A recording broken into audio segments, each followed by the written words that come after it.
이틀 전 강원도 강릉에서 승용차가 바다로 추락해서 10대 5명이 한꺼번에 숨졌습니다. 다른 사람 명의를 이용해서 차량 공유 앱으로 빌린 차였습니다. 또다시 관리에 허점을 보인 차량 공유 서비스, 그리고 청소년들의 무분별한 운전 실태, 김병영 기자가 짚어봤습니다.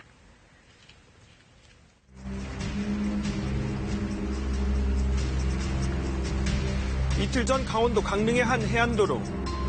승용차가 뒤집어진 채 바다 위에 떠있고 해경이 구조 작업을 벌이고 있습니다.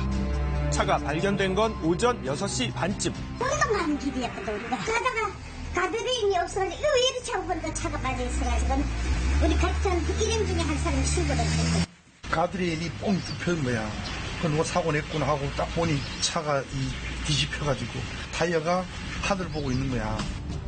새벽 운동길이었던 인근 마을 주민들이 발견했을 당시엔 바퀴만 빼고 차체가 거의 잠겨있던 상황. 차량 창문과 그다음에 문이 닫혀져 있는 상태였기 때문에 정확한 인원이 파악이 안 돼서 손도끼로 창문을 깨고 그다음에 안에 들어있던 승객들을 한 명씩 이제 구조를 했는데 차 안에 19살 김모군을 비롯해 10대 5명이 타고 있었는데요. 저희가 일단은 구조를 하는 공간이 아주 협소하기 때문에 바로바로 이제 사람을 인양을 해서 바로 육상으로 한 명씩 계속해서 이제 이동을 시켰죠. 의식이 없는 그런 상태였습니다. 구조 뒤 병원으로 옮겨졌지만 모두 숨을 거뒀습니다. 대부분 올해 고등학교를 졸업한 동해시에 거주하는 동갑 친구나 지인들이었습니다. 이들에겐 대체 무슨 일이 있었던 걸까? 이들이 차를 빌린 시각은 사고에 앞선 새벽 4시 40분경. 당시 화면을 보시죠. 동해버스 터미널 인근의 한 주차장 앞으로 택시 한 대가 멈춰서더니 남성 2명이 내립니다. 그리고는 잠시 뒤 차량 한 대를 골라 타고 떠나는 모습이 주차장 CCTV에 포착됐는데요. 차량 공유 애플리케이션을 이용해 공유차를 빌렸던 겁니다. 문제는 해당 업체 규정상 만 21살, 면허 취득 1년 미만일 경우엔 차를 빌릴 수 없다는 점입니다. 10대였던 이들은 어떻게 가능했을까요?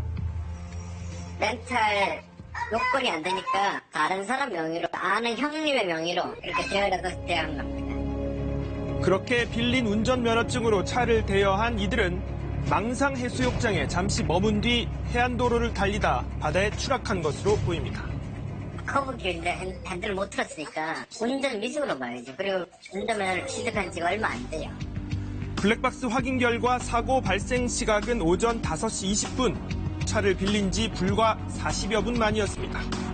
그리고 무려 1시간이 더 흐른 뒤에야 결국 구조를 받을 수 있었던 겁니다. 운전자의 음주운전 여부와 CCTV, 차량 주행 기록 장치 등을 통해 정확한 사고 원인에 대한 조사가 진행 중입니다. 또다시 관리에 허점을 보인 카 쉐어링 공유 차량 서비스. 사람 간의 거래가 아니라 그냥 핸드폰 어플로 사용하는 거라서 제도적인 문제가 있다고 생각을 하고요. 카쉐어링 쪽으로 인해서 청소년이나 이런 친구들이 빌려서 사고를 일으키고 사망까지 이르게 한 사건은 굉장히 많아지고 있고 또 그 횟수도 늘어나고 있다는 게 더 큰 문제라고 볼 수가 있습니다. 자, 거리에는 공유 차량을 이용해봤다는 10대 청소년들을 쉽게 만날 수 있었습니다. 휴대폰 어플 많이 사용하는 것 같아요. 부모님의 면허증을 사진 찍어가지고 등록하면은 차를 빌릴 수 있거든요. 네, 저는 그렇게 거의 다 그렇게. 직원을 직접 만나지 않는 비대면 방식의 휴대전화 애플리케이션 아이디와 면허증, 신용카드만 있으면 차량 이용이 가능하기 때문입니다.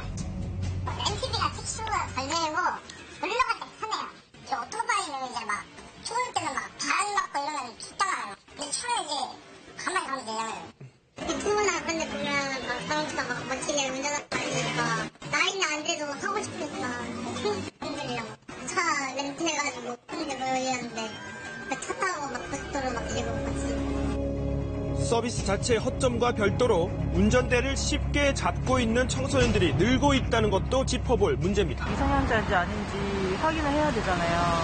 사용자를 바로 확인할 수 있는 그런 프로그램이나 이런 게 좀 있었으면 좋겠어요. 공유 차량 업체들은 사용자 인증을 강화하겠다고 밝혔습니다. 저희는 이렇게 강하게 4월부터는 아마 더 도입되는 부분으로 더 준비가 되고 있는 상황입니다.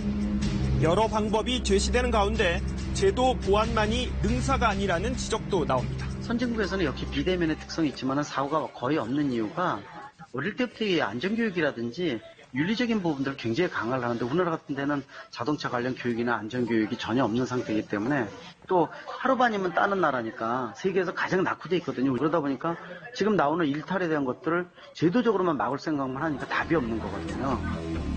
편리함과 위험성을 동시에 가지고 있는 차량 공유 서비스는 나름의 보완 해법을 찾을 것으로 보입니다. 하지만 고령 사회를 맞아 어르신 운전자들의 안전운전 우려에다 청소년들의 무분별한 운전대 잡기 등 반복되는 사고와 위험해지는 도로 문제 등은 사회 모두의 고민이 필요한 이유입니다.